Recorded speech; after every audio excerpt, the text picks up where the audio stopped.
Francis II French, François II, the 19th of January 1544 to the 5th of December 1560 was a king of France from 1559 to 1560. He was also king consort of Scotland as a result of his willing marriage to Mary, Queen of Scots, from 1558 until his death in 1560. Francis was the 11th king from the House of Valois, the 4th from the Valois-Orléans branch, and the 3rd from the Valois-Orléans-Angoulême branch. He ascended the throne of France at the age of 15 after the accidental death of his father, Henry II, in 1559. His short reign was dominated by the first stirrings of the French Wars of Religion. Although the royal age of majority had been set at 14, his mother, Catherine de' Medici, entrusted the reins of government to his wife's uncles from the House of Guise, staunch supporters of the Catholic cause. They were unable to help Catholics in Scotland against the progressing Scottish Reformation, however, and the Auld Alliance was dissolved. Francis was succeeded by two of his brothers in turn, both of whom were also unable to reduce tensions between Protestants and Catholics.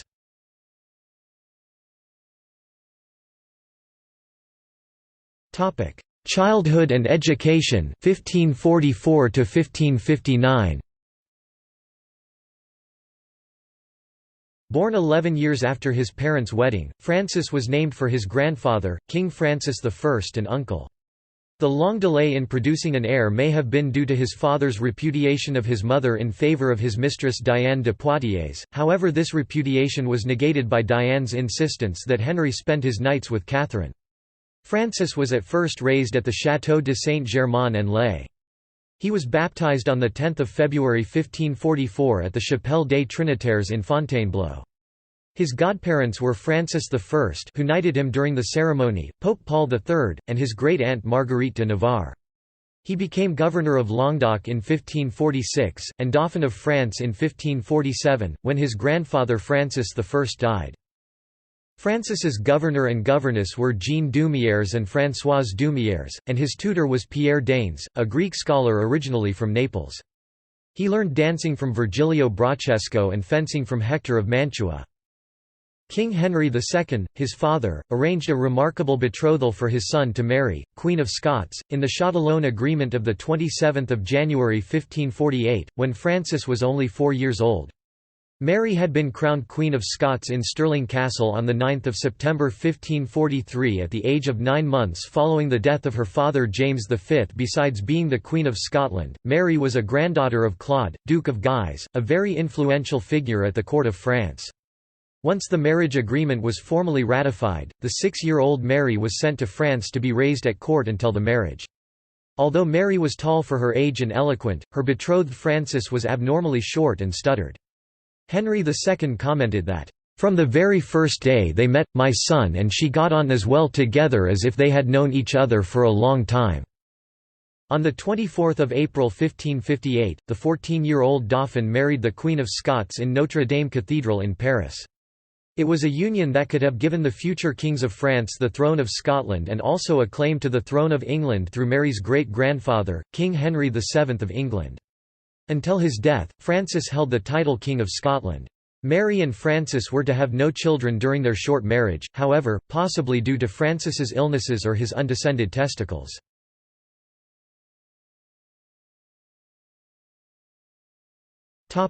Becoming king.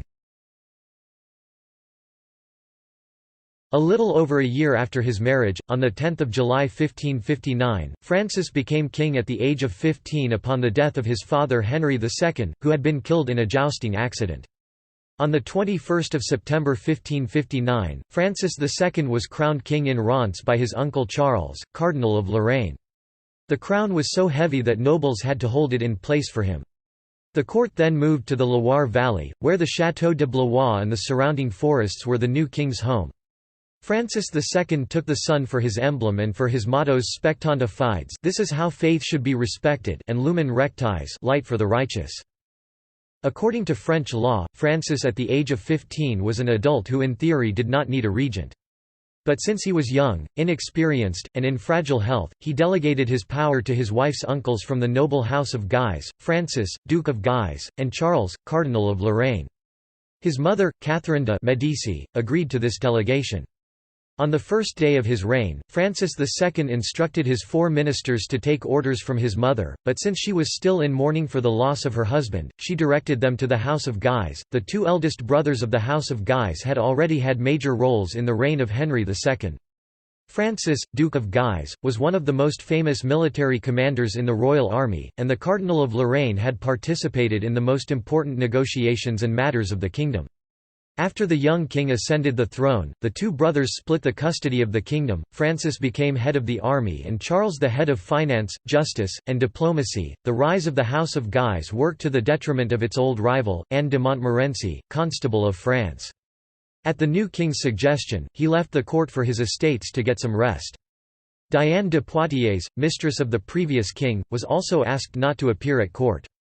Her protégé Jean Bertrand had to surrender his title keeper of the seals of France to Chancellor François Olivier, whom Diane had removed from this position a few years earlier. It was a palace revolution. The transition has been described as brutal, but while it no doubt caused the constable considerable frustration, there were no confrontations or reprisals. Anne de Montmorency remained tied to power. As soon as the day after the death of the king, he was present at the council meeting and was also at the coronation. Later he supported the repression of the Amboise conspiracy of 1560, notably by going to the Parliament of Paris to communicate to its members the measures taken by the king. In July 1560 he came back to court and to the council, although in a much less flamboyant manner than before. The Guises were now the new masters of the court. The king granted them numerous favours and privileges, one of the most significant being the title of Grand Master of France, a title until then held by the son of the constable, François de Montmorency.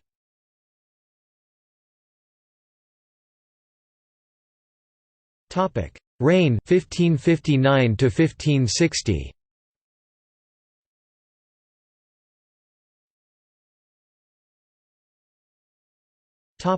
Domestic policy.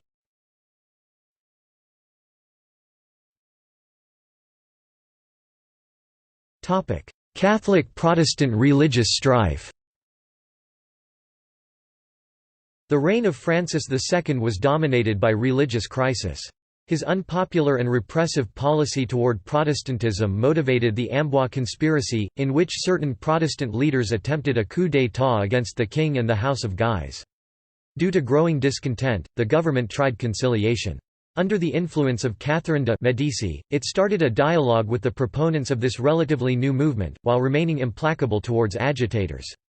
Until the end of his reign, the French kingdom was paralyzed by local revolts. He reacted by becoming more authoritarian.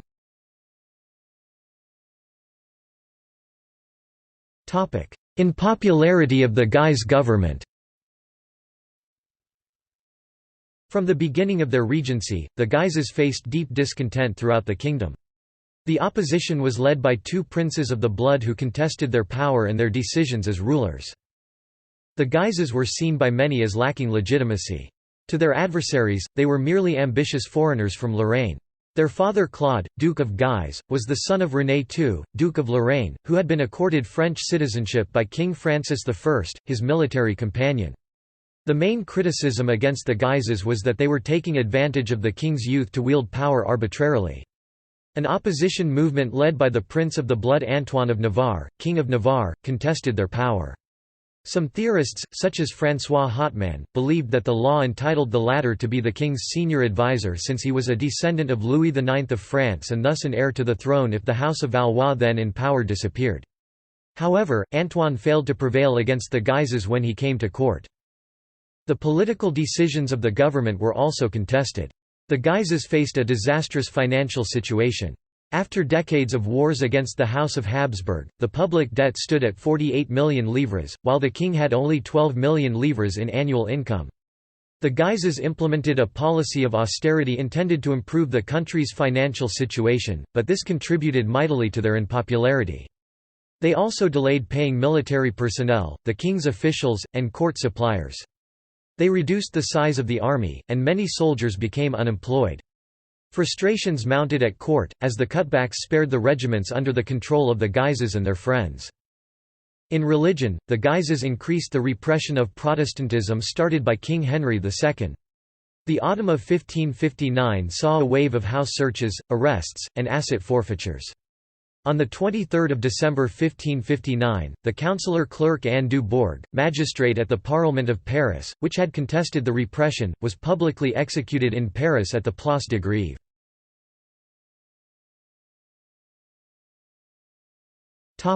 Amboise conspiracy.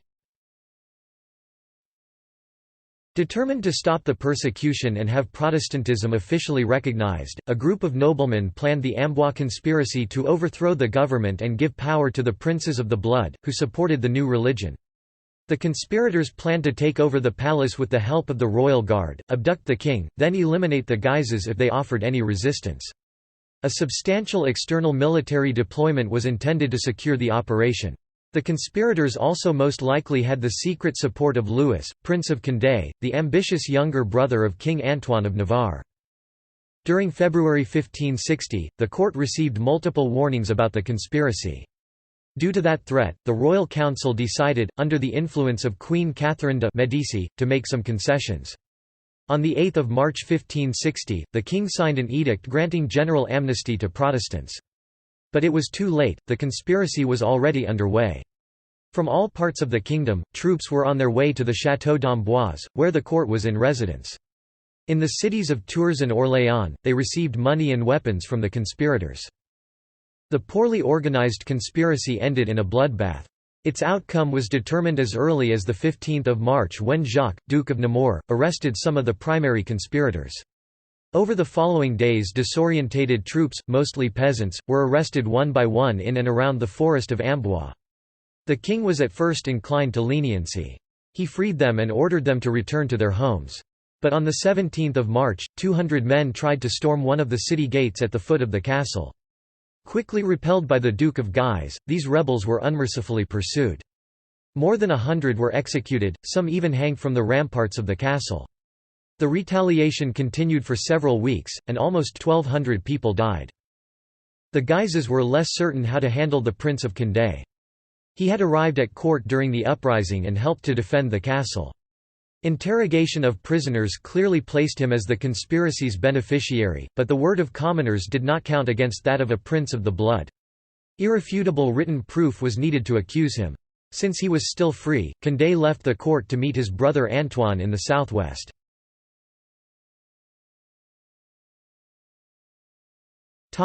Conciliation policy.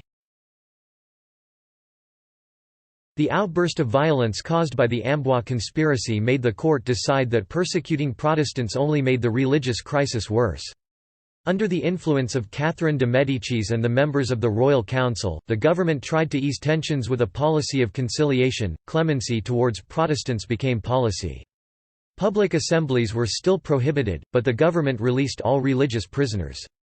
This was the first easing of religious persecution since the reign of Henry II.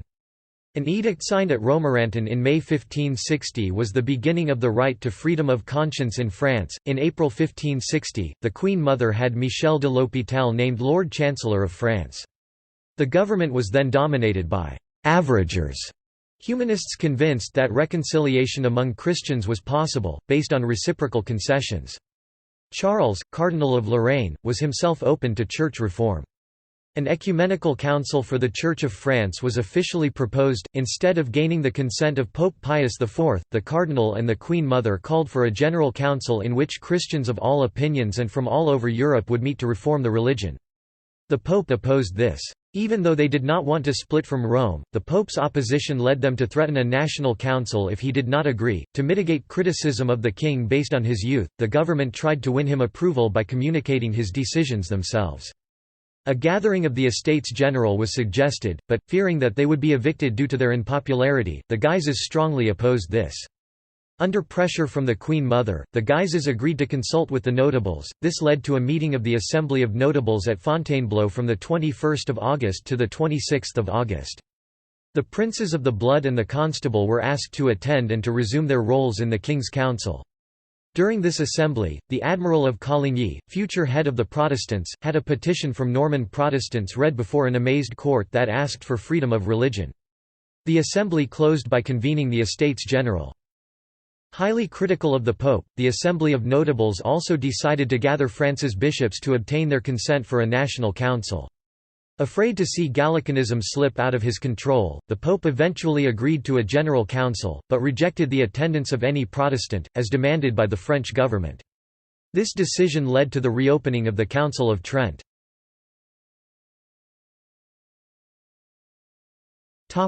Countryside revolt.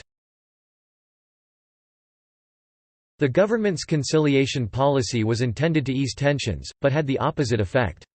Encouraged by the government's leniency, Protestants continued to congregate for religious services. Although law officials intervened to disperse them and to imprison the organizers, the growing numbers of participants, which sometimes exceeded 1,000, made it impossible to accomplish this for lack of resources. Some were even won over to the new religion.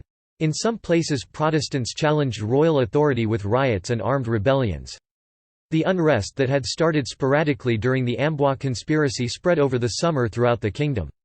The main areas of opposition spanned a crescent-shaped territory from Anjou to Dauphiné and included the regions of Poitou, Guyenne, Périgord, Languedoc, and Provence. The rioters frequently had the support of local notables. Motivated by fierce propaganda against the Guises, and seeking revenge for the stamping out of the Amboise conspiracy, the boldest attacked castles, jails, and churches. During the spring of 1560, the kingdom experienced the first major events of iconoclasm in Provence. During the summer, the civil disobedience movement gained intensity. Several cities in southern France were in revolt, with the secret support of the two princes of the blood, Condé and Navarre. A political military organization gradually developed. Protestants elected local leaders, raised money, bought weapons, and formed militias. Armed gangs from Languedoc went to Provence and Dauphiné, which Paul de Mouvans and Charles de Montbrun were trying respectively to enlist into the insurrection. The climax came during the night of 4 and 5 September, when Protestant militias tried to take over the city of Lyon. The king's reaction was fierce and determined. He mobilized his troops, sent the army to the rioting areas, and ordered governors to return to their positions.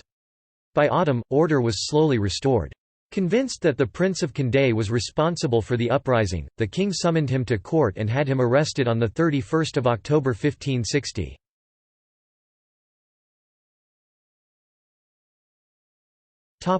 Foreign policy. In foreign policy, Francis II continued peace efforts begun by Henry II with the signing of the Peace of Cateau-Cambrésis in April 1559, which ended 40 years of war between France and the Habsburg Empire. At the expense of its influence in Europe, France continued to restore lands conquered over the previous 40 years.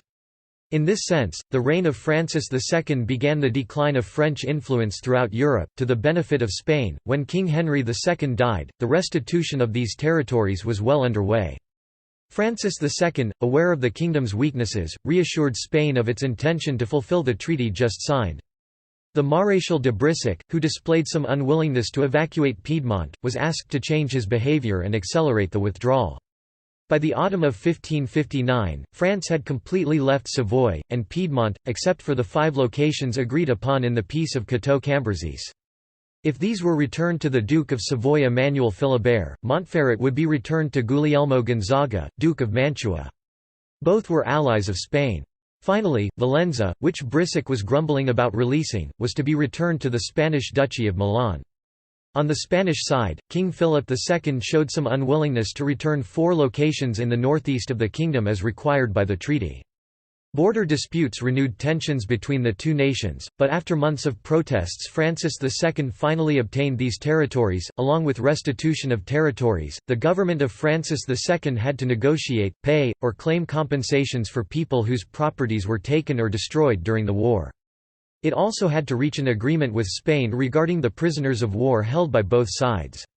Many noblemen were still prisoners and unable to pay their ransom. Common soldiers were consigned to use as rowers on the royal galleys.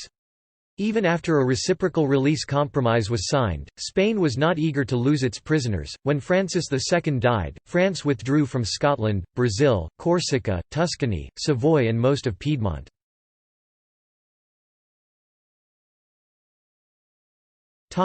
Loss of Scotland.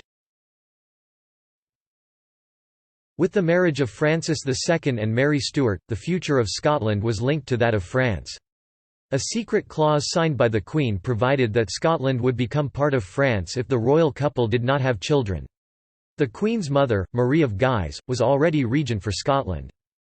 Because of French control over their country, a congregation of Scottish lords organised an uprising and made the regent and her French councils leave the capital, Edinburgh, in May 1559. Having taken refuge at the fortress of Dunbar, Marie of Guise asked France for help. Francis II and Mary Stuart sent troops right away.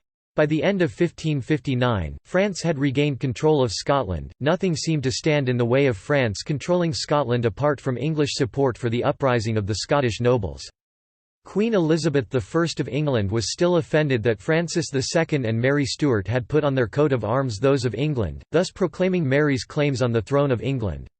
In January 1560, the English fleet blockaded the port of Leith, which French troops had turned into a military base.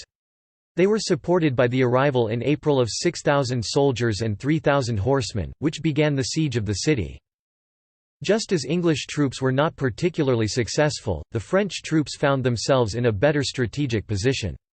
But the poor financial situation of the French government and internal turmoil in the French kingdom prevented any military reinforcements from being sent. When the Bishop of Valence and Charles de la Rochefoucauld, seer of Randon, sent by the king to negotiate, arrived in Scotland, they were treated almost like prisoners. With Marie of Guise shut up in an Edinburgh fortress, the two men were forced to negotiate a peace that was disadvantageous to France. On 6 July 1560, they signed the Treaty of Edinburgh, which ended French occupation of Scotland. Francis II and Mary Stuart had to withdraw French troops and stop displaying England's arms. A few weeks later, Scotland's Parliament established Protestantism as the state religion. When Francis II and Mary Stuart were presented with the Treaty of Edinburgh, they were outraged and refused to sign it. They also challenged the legitimacy of the Scottish Parliament's decision.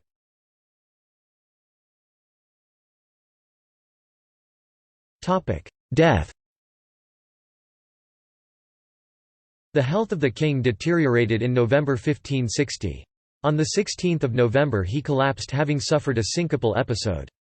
After only 17 months on the throne, Francis II died on 5 December 1560 in Orléans, Loire, from an ear condition. Multiple diseases have been suggested, such as mastoiditis, meningitis, or otitis exacerbated into an abscess. Ambroise Paré, the royal surgeon, considered performing a trepanation. Some suspected Protestants of having poisoned the king, a view held by Catholics as the tensions between them and Protestants were on the rise, however, this has not been proven. Francis II died childless, so his younger brother Charles, then 10 years old, succeeded him. On 21 December, the council named Catherine de' Medici as regent of France. The Guises left the court, while Mary Stuart, Francis II's widow, returned to Scotland. Louis, Prince of Condé, who was jailed and awaiting execution, was freed after some negotiations with Catherine de' Medici. On 23 December 1560, the body of Francis II was interred in the Saint-Denis by the Prince of La Roche-sur-Yon.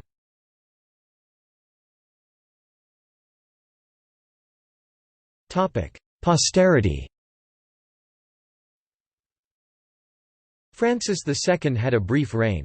He became king as an inexperienced teenager, at a time when the kingdom was struggling with religious troubles. Historians agree that Francis II was fragile, both physically and psychologically, and his frail health led to his early death. The question of whether his marriage was consummated or not remains unanswered.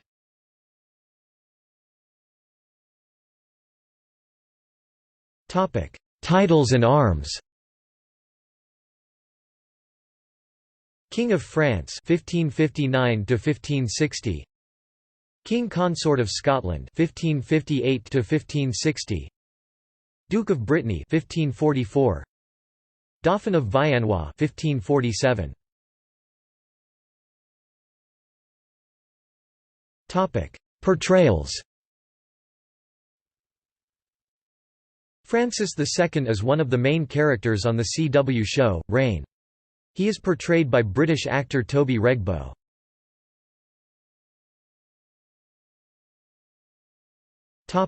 Ancestry. See also